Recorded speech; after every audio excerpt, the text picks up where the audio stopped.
The year is 1980. Bill Smith is a 17-year-old senior in high school. On a Friday night, he enjoys going to the roller rink with his friends before taking his girlfriend on a date to the drive-in movie theater. This is a common activity for high schoolers in the 80s and the 90s as well. However, now in 2017, his son William is also a senior in high school. He likes to spend his Friday nights a little differently. Instead of hanging out with his friends and taking his girlfriends on dates, he likes to spend his nights in his room playing video games with his friends while Snapchatting his girlfriend. This is a common trend in teens today and leads to many effects. Seniors in 2015 went out less than 8th graders in 2009.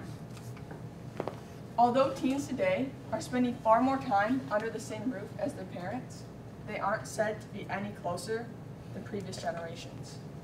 While they are in the same house and in the same room, they aren't even communicating. Rather, they're communicating with their friends on their phones. But they aren't going out with their friends, because why would you need to when you're on your phone? This leads to us being the physically safest generation. We are drinking far less, and the percent of sexually active teens has dropped 40% since 1991, according to TheAtlantic.com. We're driving later and more immature. We don't see the need or the want to have freedom because it comes with responsibility. 18-year-olds today are acting more like 15-year-olds a few years ago. 15-year-olds are acting more like 13-year-olds, and 13-year-olds are acting more like 10-year-olds. As one student stated, "My parents drove me everywhere and never complained, so I always had rides. I didn't get my license until my mom told me I had to because she couldn't keep driving me to school." This is a common trend in teens today.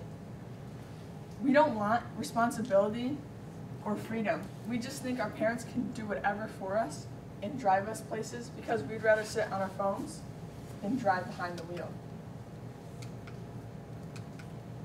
Not even 75% of teenagers have their license by the time they graduate. What are the issues, you think, of being so safe physically? Well, according to Twenty, it's not an exaggeration to describe iGen, meaning millennials born between 95 and 2012, as being on the brink of the worst mental health crisis in decades. Much of this deterioration can be traced to their phones, according to Atlantic.com. In this speech, you will learn the harmful mental effects of smartphones, and then how these harms are caused, and finally, solutions to this problem. First off, one of the causes is happiness. 8th graders who spend more than 10 hours a week on social media are 56% more likely to say they're unhappy than those who spend less time. Teens who spend 6 to 9 hours on social media lead to say that they are 47% more likely to say they're unhappy than those who spend less than 6 hours a week. Along with unhappiness, there's also stress. Teens today claim to be much more stressed than previous generations ever were. However, previous generation, 50% of teens had jobs, and today we're not even at 25%. So we're working less, and those who are spending the same amount of time on homework that go to college, and teens today who don't go to college spend less time on homework than those who didn't in the 90s. Where do you think this time could be going? It's going on our phones. According to a 13-year-old girl named Athena, she stated, "I've been on my phone more than I've been with actual people." Only 56% of 12th graders went on dates in 2015, whereas 85% did in the generation before us. Not that you have to go on dates to not be lonely, but the point is that we're not hanging out with people, rather we're sitting at home, and this causes isolation and loneliness, as some of us talk on the phone, or are on our phones more than we're with actual people. Depression is also a cause. Since smartphones became popular in 2007, the teen depression rates have skyrocketed. The more time they spend looking on the screens, the more depressed they say they feel.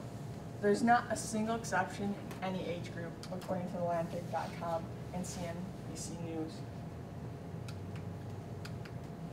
With depression, the suicide rates rise. As you can see, since 2007, when the first iPhone was invented, the suicide rates have increased, and since 2012, when 80% of teenagers had a smartphone, they have skyrocketed.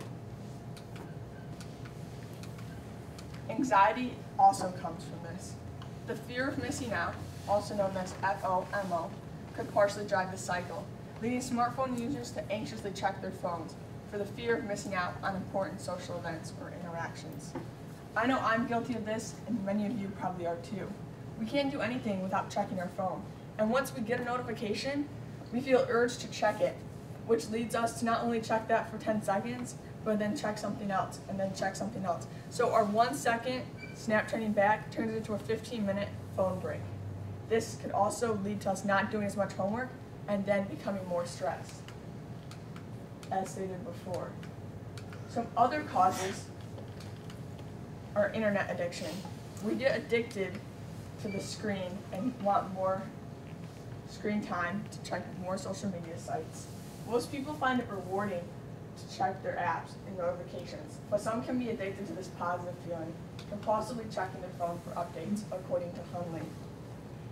This goes along with what I just stated, where once we check our phones and our updates, we feel important and we get addicted to the rush of, oh, someone just Snapchatted me. We want to keep going, and then we end up being on our phone for an hour. Another cause is comparison and low self-esteem. People create a fake, perfect version of themselves on social media. People see that and think that it's them and try and compare. This leads to unhappiness, which can also lead to depression and then potentially suicide. Not that every single person who has low self-esteem commits suicide, but as you can see, the rates are increasing. When people try and they edit pictures after a selfie, they post it, and then other people see it and think that they want to look like them. And how can they do that? Well, that's not their real life, but everyone puts their fake life. Several people put their fake lives on there to try and see. Every time we post, we want to see how many likes we have versus similar posts and how many likes they have at the same period of time. This is an unhealthy cycle that leads to low self-esteem. How can we fix these problems? Hang out with your friends. Sounds fun, sounds simple, right? Teens who do are 20% less likely to say they're unhappy. We can also spend less than 4 to 5 hours on our phone a week. Teens who do say that they are happy. Here are some teens hanging out without their phones. They seem happy, right? In this speech, we learned the negative effects that smartphones have on our mental health. We learned issues to this problem. We learned what causes these issues and solutions to this problem. It is up to us. Are we going to continue this mental health decline or be the generation that makes suicide and depression rates go back down?